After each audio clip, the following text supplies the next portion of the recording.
Hello class, good afternoon, good day. Welcome to our subject environmental science. Today we will be discussing solid waste management. Let me share my screen.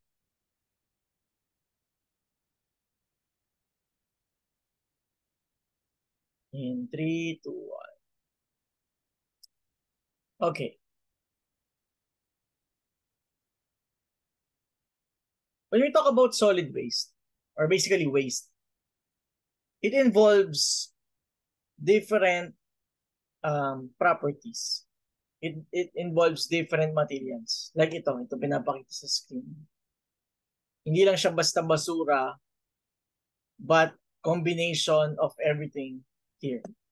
And pag sinabi nating waste, hindi lang actually siya class, no? Ito yung kailangan natin matandaan. Marami siyang classification. Iba yung garbage, iba yung ibig sabihin ng waste, iba yung ibig sabihin ng sludge. And alamin natin yung lahat today. Okay, in this lecture. So, in the screen we can see that different types of waste include solid, liquid, and gaseous waste. Material waste, essentially. We have chemical waste sa mga laboratories, sa mga factories, commercial waste, what was in the industry, and biomedical waste for your from your hospitals, and compost waste from your farms and agricultural industries. Okay. Sadly, natural sa atin makakita ng ganito, tama ba? Natural sa atin makakita ng ganyan na may basura nakakalat. And ito, actually, this picture from Ma'am Dali. After 2 days, walang nangyayari. Nakasanayan, di ba? Nakasanayan. And for some reason, kami rin dito, sa barangay ko, sa subdivision namin, meron din mga ganitong lugar, meron din mga ganitong pangyayari na kung saan may isang vacant area na yun yung tatambakan ng basura. And sadly, we are taking garbage for granted. Yun yung reality. Kasi, for example, class, no, Singapore, different countries, no, talagang literally na maganda yung the way they manage waste in such a way na para ka talaga nagsasabi ng may pera sa basura. May ginto sa basura. So tingnan natin, no? We will talk about also today segregation and proper things to be considered when you do waste minimization. So let's define, no? Solid waste, the generic term used to describe the things we throw away. So ito na, garbage, refuse, and your trash. So define natin isa-isa, no? The terms refuse and solid waste are used more or less synonymously. Yung mga basura, solid waste. Kasi pag sinabi mo talagang, pag tinagalog mo solid waste, parang basura lang talaga may isip natin, di ba? Pero according to the point of origin classification are domestic, institutional, commercial, industrial, state, demolition, or construction. Napakarami. And sinasabi ko nga, no, class, isa sa mga hard to manage when it comes sa operation ng isang construction project is the waste, no, the construction waste. Makita mo na lang, mayroong mga nag-iba dyan, mga concrete, mga nag-fail na buhos, for example, tinatapon na lang basta-basta sa ilog, and it is highly affecting the environment. Yung ating marine culture na apektuhan. Tingnan nyo ngayon yung ilog Pasig, di ba? Tingnan nyo ngayon yung San Juan River. Tingnan nyo yung mga ilog sa Kamaynilaan. It is covered by this waste. Yun yung nakakalungkot.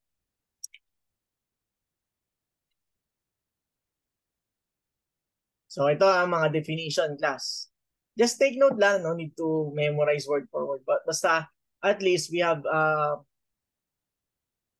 the knowledge na iba pala sila on different perspective.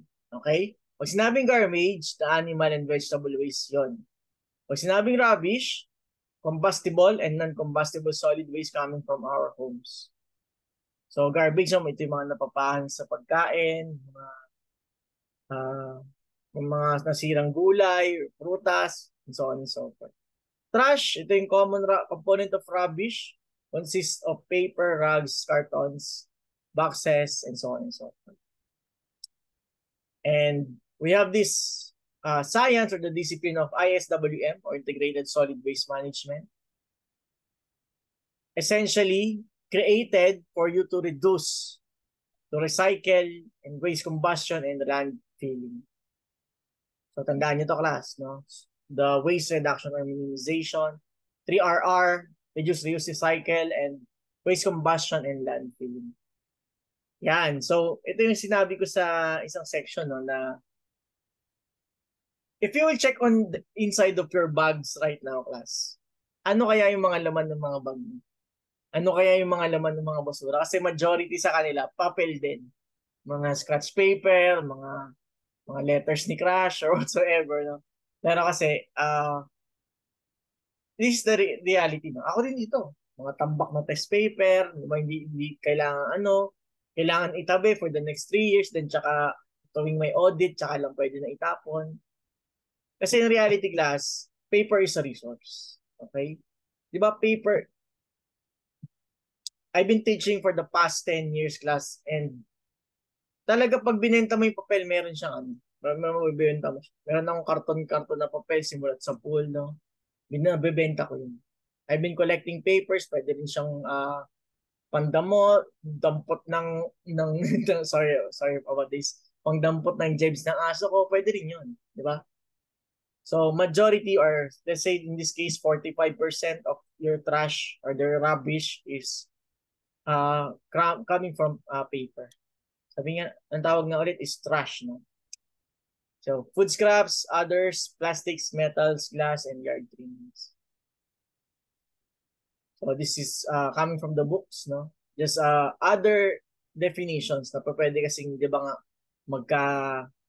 kahalo-halo tayo ng pagkakaintindi, pero again, iba-iba pala sila. Essentially, iba-iba sila. Hindi pag sinabi mong basura, marami pa siyang classification. Okay? So, methods of solid waste management, just take note of the following colors. Ito yung ginagamit internationally for your waste segregation.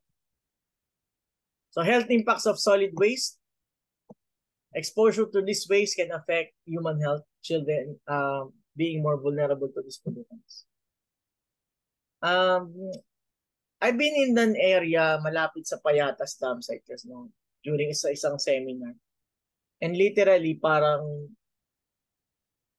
the environment is sad. Kasi araw-araw mong malalanghap yung baho, araw-araw mong malalanghap yung amoy basura. And tinanong ko yung kasama ko that time, ano ba yung magiging long-term effects ng mga ito sa tao? And sabi niya, marami.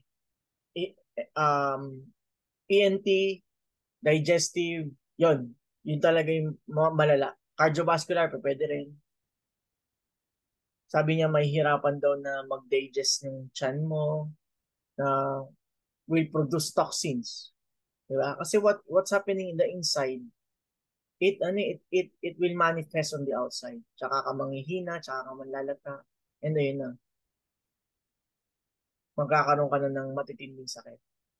So, early as now, we have this lecture for us to learn how to manage waste as much as we can, and especially as environment advocates. So the hierarchy of ISWM.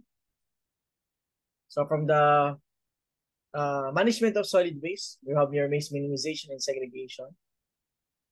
Anong pinakaiba, class, ng segregation and minimization? From the term itself, segregate, you are classifying, naghihiwa-hiwalay mo. Pero yung minimization, para mo nang sinabing prevention is better than cure. Okay? You prevent using something na hindi mo naman kailangan. Kaya always the question is,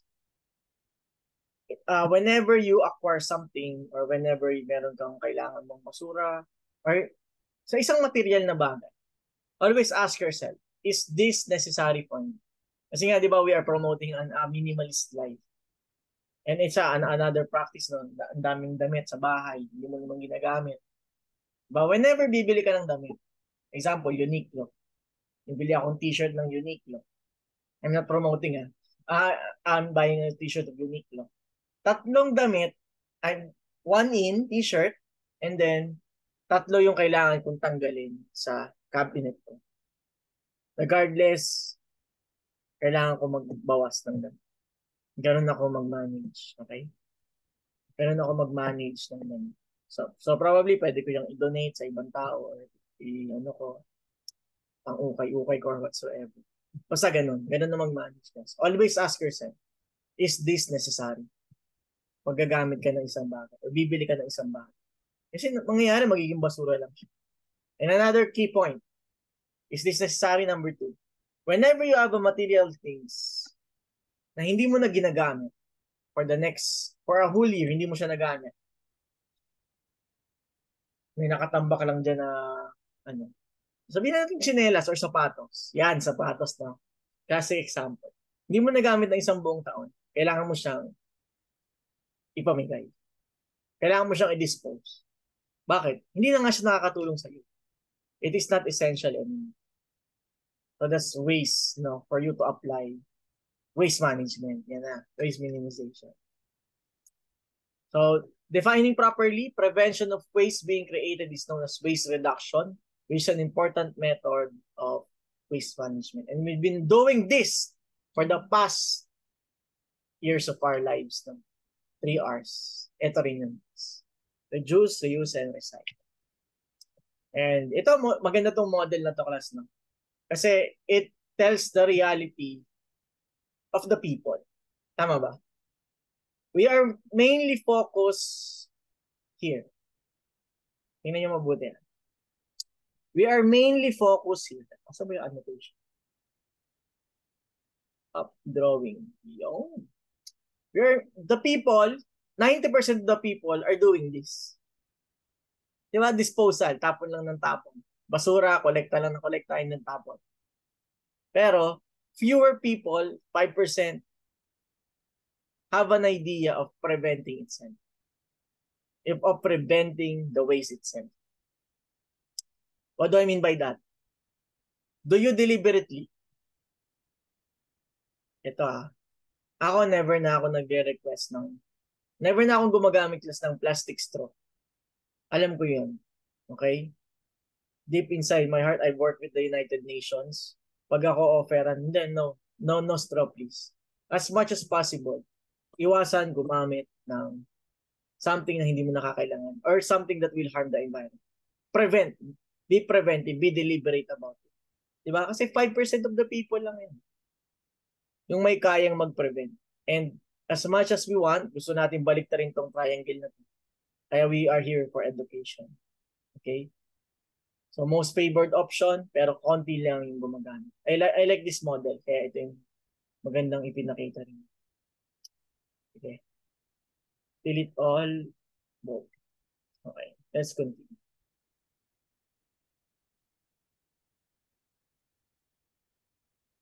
Okay. So different processes in solid waste management involves the following. Waste collection, segregation, sinabi na rin natin. Shredding or ito yung trust sa mga MRF or materials recovery facilities. This is the most common process, shredding. Talagang ilalagay mo siya sa isang tangke, then pipit-pitin hanggang sa maging pulbos. Then, for some reason, may mga MRF na sobrang advanced, ginagamit nila yon yung pulverized na basura, na waste, then lalagyan ng mga gamot, then yun yung ginagamit nila as hollow blocks, as bricks, that can be used for your outdoor projects, for your construction projects. Diba? That's the science of environmental engineering. Composting sa mga fertilizers and so on and so forth. Yeah. From individual houses, waste are always collected by people or with the help of trucks.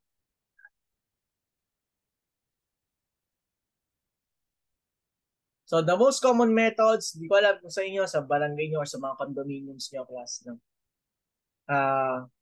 kinokolekta. Merong araw na assigned or merong mga dumadaan dyan sa mga eskinita or sa mga kalsada nyo na mga ngolekta ng basura. Ito lang yung yung kailangan nyo maalala. Kapag the most common kasi, usually no, sa mga, kami sa subdivision, drawing ulit tayo. So, kung mag-drawing. Di ba meron kang main road? Yan. Kapag public area yan, sagot ng government, no? Kailangan nilang magpadala ng mga trucks, regardless. Kaya, may advantage pa rin, class. Tatandaan nyo, may advantage yung mga nakatira sa main road. Kahit na may sa safety, di ba, merong pwedeng aksidente, pwedeng manakawan pag main road ka. Pero, makakatipid ka doon, number one. Ngayon, kapag meron ka na sa mga lateral roads, kasi kami, lateral kami, sa mga hindi main roads, mga streets. Andito yung bahay, for example. So, kapag nagbabayad ka ng homeowner's dues, may mga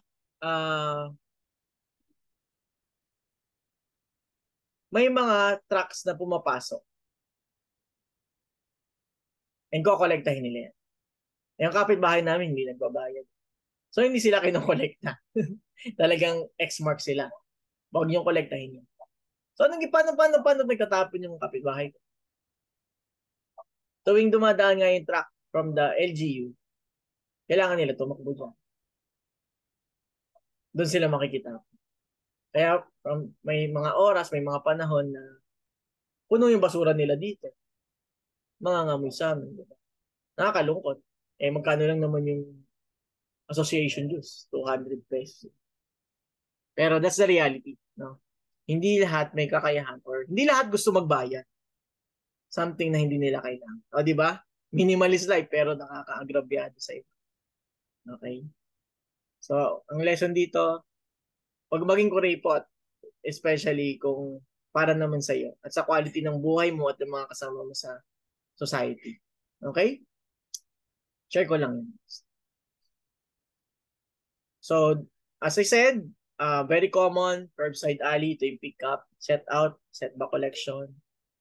Some common standard task yan. Ilalakad mo lang, tatapon, or ikaw mismo, pupunta ka sa isang area na talagang dun yung disposal. Ayan. So, let's talk about the science or the computation part. The truck routing methods, very very common lang lang to class. No?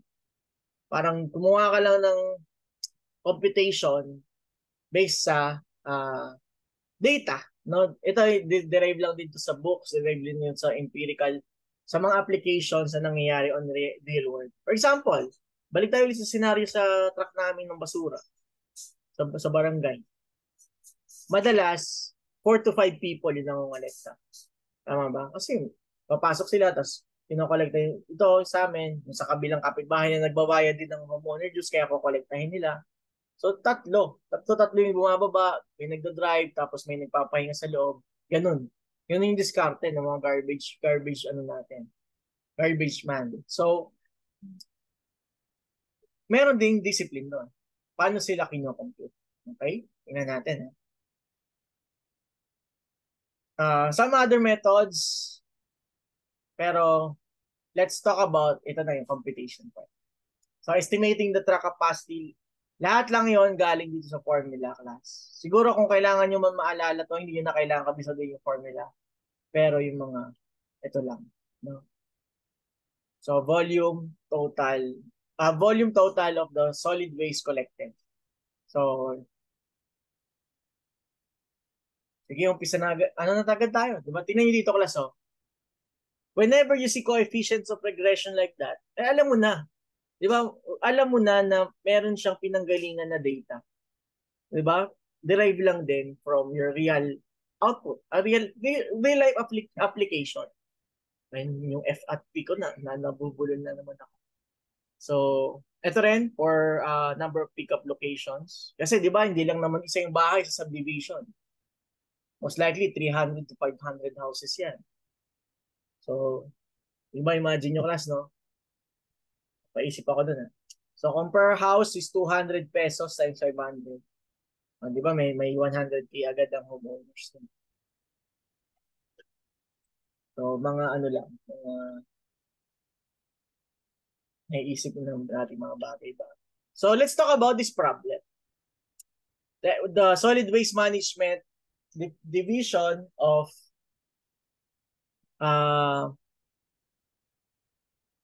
local government is to purchase solid waste collection vehicles. So, we have this problem. And again, very straightforward lang. Very straightforward lang. Isa-isayin natin. So, we have this formula. Okay? Solution. VP. Isa-isayin lang natin. Ano yung VP? The volume of the solid waste per pickup location. Ayun yun. 106. Uncompacted. Okay? Divided by RTP. Ano yung R? That is the compact ratio. Importante ito, class, ha? Bakit? This is an assumption. This is an assumption of 2. Bakit ito yung inassume ni Sir Bogart? Yan kasi yung best. No? Assumption of the best. Pero, pag sinabi kasing compaction ratio, di ba, tambakin ng basura. Di ba? Tatambak, babato lang nila, naka-plastic or naka-box, nakasako yung basura. Pero hindi nila na ma-maximize yung space ng truck. Tama ba? Ngayon, for the best way is for you to compact it. Tama ba? Kailangan mo i-compact, pitpitin mo. So the very common or the best compaction is 2. 2:1. So from 2 kilograms na uncompacted, i-compact mo siya into 1 kilogram. Nagets ba yon? So imagine nyo na lang, from 2 kilograms of uncompacted waste or garbage, you will be shredding it into 1 kilogram. Okay? So yun. Kaya R is assumed to be 2. Next, 13 plus 1 point, saan galing yung TP na 13 plus 1.8 minutes? Ito yon. A delay time of 13 minutes plus stop time, collection stop that to reach the next stop, di ba? Kada stop humihinto. Di ba? Kada bahay. So that is 1.8 minutes. Okay?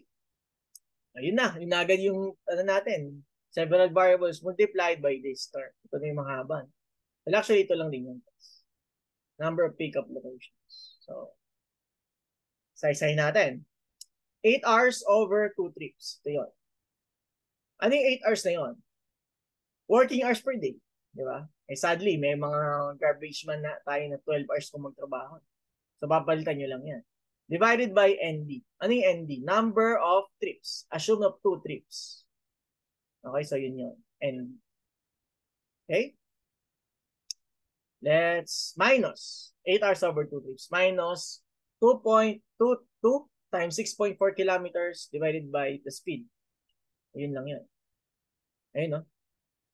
Average hold speed, 27. Disposal size, 66.4 kilometers. Bakit? Balikan. Okay? Pupunta, babalik. Diba? Galing yung truck sa garbage disposal site, pupunta na siya sa mga bahay-bahay. And then babalik siya sa garbage site. Kaya times 2. Minus 2 TD. What is TD? TD is one-way delay time. So that is a delay time of asan yung given? 13 minutes. Actually, ito na rin pala yan. TP kasi ano yun? TP plus 1.8. So, TU, ano naman yung TU daw? Yung 1.8 minutes. TU is unloading. So, ito. 1.8 minutes. Delay time, 13 minutes. Okay? Minus B over ND. What is B? 30 minutes over 2 trips ulit. Ano yung 30 minutes? Off-route time. Si B is off-route time. So, yun lang yun. Computing further, ito, importante lang class kasi baka hindi ko na final Basta the answer is about 700 as cubic meters, round up. No, round up tayo. Kasi ito, Lahat ng yan, all of this, ito magka-cancel yan. Tapos all of this is in Rs. Magka-cancel yan. Ay, ito. Tama ba? Oo. So, ang matitira dito sa term na to is Rs or in term of Rs, which magka-cancel because of this. Diba? Minutes over minutes. Tapos kilograms, ito, magka-cancel because of the compact ratio. Then you will left with volume. So, take note of that. Okay? Sige.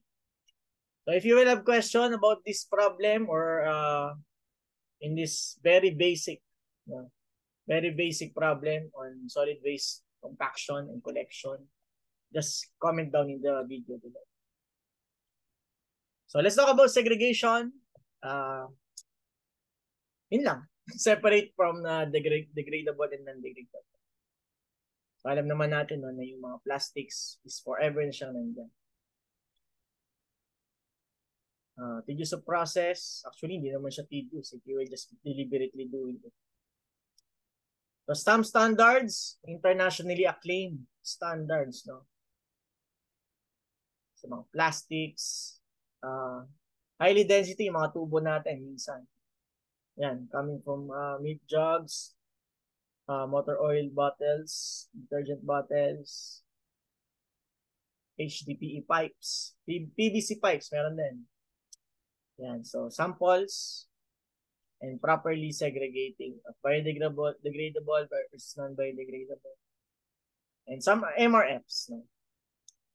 So, hopefully class, kayanin pa ng time natin and makabisit tayo ng isang MRF kasi.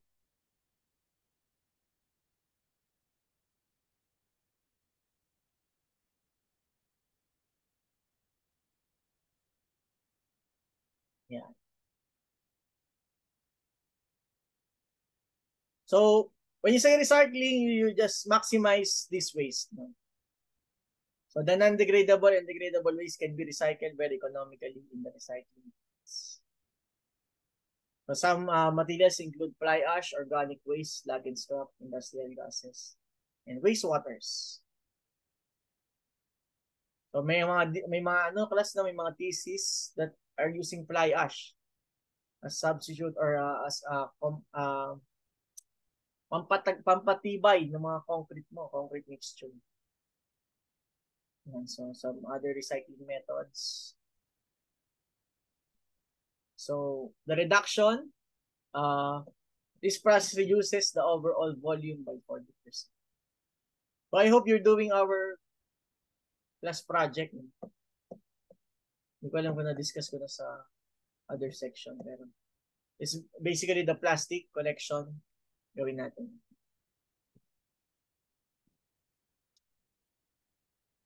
So aerobic composting is one of the cheapest and easiest methods that are being available for management of solid waste. So vermicompost. Ginagawa na siyang fertilizers. So ito lang no for practice and hindi ko alam kasi kung iba sa inyo no hindi naman pwedeng tayo mag-vermicompost kung nakatira kayo sa condo or sa mga apartments. Hindi ideal. So dapat at least meron kang garden or outdoor for you to do this. But if you want to apply this, just follow these processes class. So, again, some MRFs facilities. This was way back, no? Nung kabataan ko pa. Mga clean and green project. Mga ganyang talagang naglalako sila ng mga basura. Si Gina, ano ba to? Previous DNR secretary. It's one of the devastating events, no? Yung Payatas tragedy. So, nag-overflow na yung Payatas dump site. So, the proper disposal, ito yan, no? These are sanitary landfills. Ayan. Compacted trash covered with a layer of earth once a day and a thicker layer on the side. So, basically, you will just excavate and then, yeah. So, as much as possible, an open area or an area far from people so that they will not be affected by the effects of waste, no, air pollution nito. So, dump site, leachate, Yan, mga ano lang, no? Advanced sanitary landfills. So, paano yung principle? Meron ka lang layers. Then, yung current day's trash will just be papatungan yung previous day's trash and then i-compact. Ganun lang kadali. Ganun lang kasi. So, some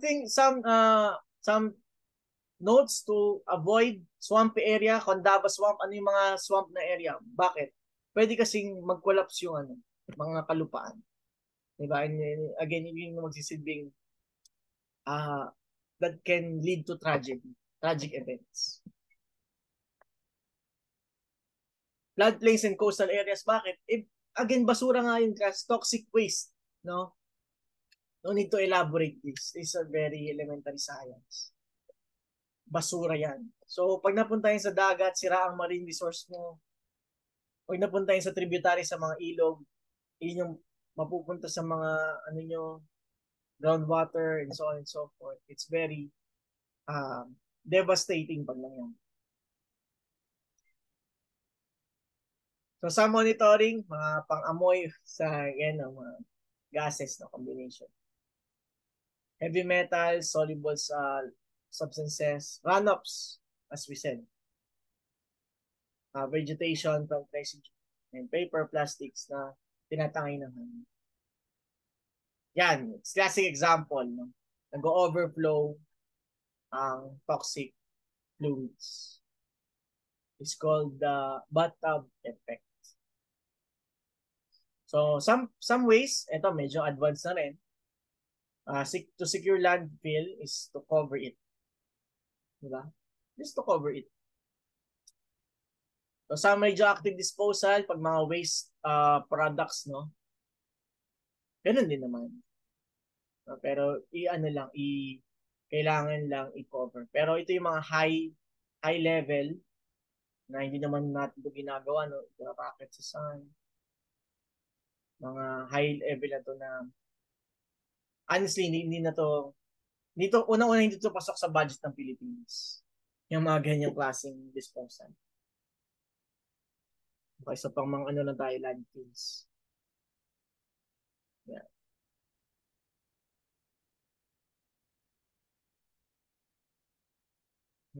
So, hopefully, we will be, kung mayroon tayong time gas, extra time, this coming December, we will try to visit an MRF in Laguna, which I personally have a connection and contact. So, let's see. So, that's our solid waste management module. And I'll be giving a reading assignment regarding Solid Waste Management Act. So I'll just message the class leaders. That's all for today, class. See you and until next week.